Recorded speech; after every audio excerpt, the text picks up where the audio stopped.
Setelah bersusah payah di dunia, siapa yang tidak mau mendapat naungan Allah di akhirat? Kita sudah mengarungi berbagai hal dalam hidup. Ada bahagia, ada sengsara, ada cinta, ada luka, ada berjaya, ada nestapa. Lalu, seusai mengarungi terpaan badai dalam lautan kehidupan, maka tak ada satupun dari kita yang mendambakan neraka. Tenang saja teman-teman, Allah telah memberi kita petunjuk untuk menjadi hamba yang mendapatkan naungannya di hari kiamat. Oleh karena itu, dalam video ini kita akan sama-sama belajar mengenai 7 golongan yang dinaungi Allah. Pada hari kiamat nanti ada 7 golongan yang akan mendapatkan naungan dari Allah. Sebagaimana diriwayatkan dari Abu Hurairah radhiyallahu anhu bahwasanya Nabi Shallallahu Alaihi Wasallam bersabda, ada 7 golongan orang beriman yang akan mendapat naungan Allah di bawah naungannya pada hari ketika tidak ada naungan kecuali naungannya, yaitu pemimpin yang adil, pemuda yang tumbuh di atas kebiasaan ibadahnya kepada Robnya, lelaki yang hatinya terpaut dengan masjid, 2 orang yang saling mencintai karena Allah sehingga keduanya bertemu karena Allah dan berpisah karena Allah. Lelaki yang diajak berzina oleh seorang wanita kaya lagi cantik, lalu ia berkata, "Aku takut kepada Allah." Seorang yang bersedekah dengan sembunyi-sembunyi hingga tangan kirinya tidak mengetahui apa yang diinfakkan oleh tangan kanannya. Dan seorang laki-laki yang berzikir kepada Allah dalam keadaan sendiri hingga kedua matanya basah karena menangis.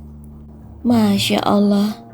Berdasarkan hadis ini, kita bisa sebutkan kembali 7 golongan yang akan mendapatkan naungan Allah. Pertama, pemimpin yang adil. Menjadi pemimpin adalah hal yang tidak mudah. Menjadi pemimpin terutama dalam dunia politik sudah pasti bersinggungan dengan berbagai kepentingan. Akibatnya, tak bisa dipungkiri berbagai godaan akan senantiasa mengiringi. Seorang pemimpin yang adil artinya adalah dia yang mampu menyeimbangkan visi misinya dengan kebutuhan orang yang dipimpinnya. Pemimpin yang adil adalah dia yang melawan stigma sosial, yaitu tajam ke bawah dan tumpul ke atas. Jika seseorang adalah pemimpin yang adil, maka dia akan memperhatikan siapapun yang ada di bawah tanggung jawabnya tanpa pandang bulu. Dia bisa mengutamakan kebutuhan orang-orang yang ada di bawah tanggungannya di atas kepentingannya. Dan balasan bagi sikap adilnya, kelak ia akan mendapat naungan Allah di hari kiamat. Kedua, pemuda yang tumbuh di atas kebiasaan ibadah kepada Robnya. Artinya, seorang pemuda yang rajin beribadah pada Allah kelak akan mendapat keistimewaan berupa naungan Allah di hari kiamat. Mungkin pada masanya teman-teman seumurannya sedang sibuk bermaksiat. Namun, dengan hidayah dan izin Allah, seorang anak ini mampu istiqomah di jalannya. Dia tetap memenuhi target amalan hariannya, menundukkan pandangan dari hal-hal yang haram dan mengalihkan hatinya dari hal-hal yang menjauhkannya dari Allah Ta'ala. Ketiga, lelaki yang hatinya terpaut dengan masjid. Mirip dengan golongan sebelumnya, golongan ini berisi lelaki yang mengisi waktunya dengan menghidupkan masjid yang ada di sekitarnya. Lelaki dalam golongan ini memenuhi panggilan Allah untuk sholat berjamaah di masjid, memakmurkan masjid dengan menghidupkan berbagai kegiatan bermanfaat bersama warga sekitar masjid dan menghiasi waktunya dengan tilawah Al-Quran di dalam masjid. Keempat, 2 orang yang saling mencintai karena Allah sehingga keduanya bertemu karena Allah dan berpisah karena Allah. Artinya, orang-orang dalam golongan ini adalah pasangan yang saling mencintai karena Allah. Mereka bukan jatuh cinta karena paras apalagi harta. Justru hati mereka terpaut akibat kecintaan mereka pada Allah Ta'ala. Kehadiran mereka untuk satu sama lain semakin membuat mereka mengingat dan dekat dengan Allah. Ridha Allah adalah satu-satunya tujuan mereka, dan murka Allah adalah satu-satunya bencana yang mereka jauhi. Kelima, lelaki yang diajak berzina oleh seorang wanita kaya lagi cantik, lalu ia berkata, "Aku takut kepada Allah." Gambaran golongan kelima ini mengingatkan kita pada kisah Nabi Yusuf alaihissalam.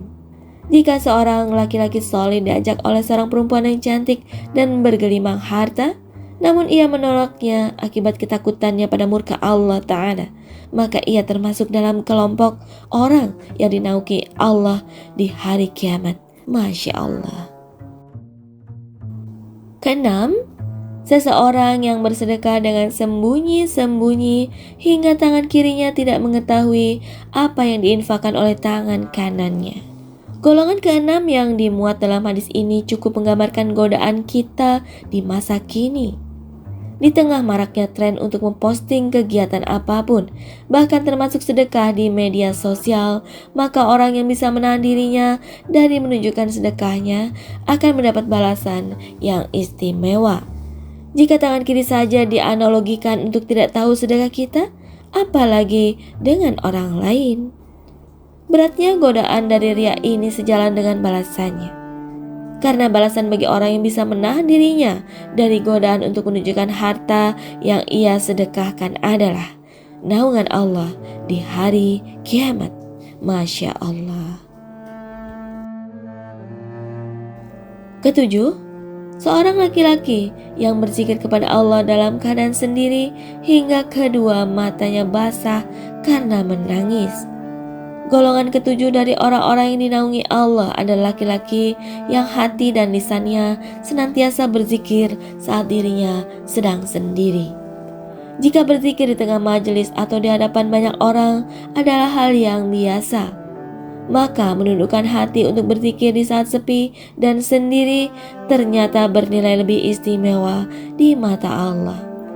Jika dilakukan di tengah keramaian, mungkin ada godaan untuk merasa ingin dipandang alim.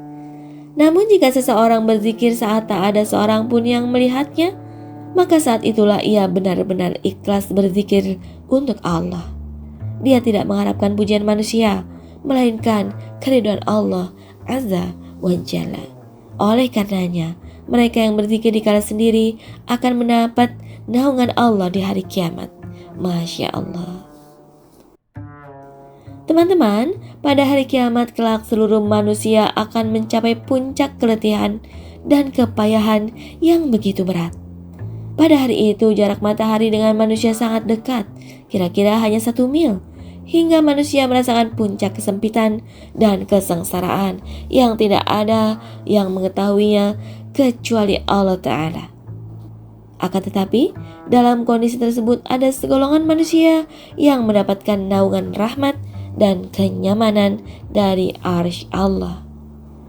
Dari ketujuh golongan itu terdapat beberapa kesamaan yang mendasari, yaitu takut kepada Allah, ikhlas dalam beramal hanya untuk Allah, serta mengajak orang lain untuk selalu takut dan ikhlas kepada Allah.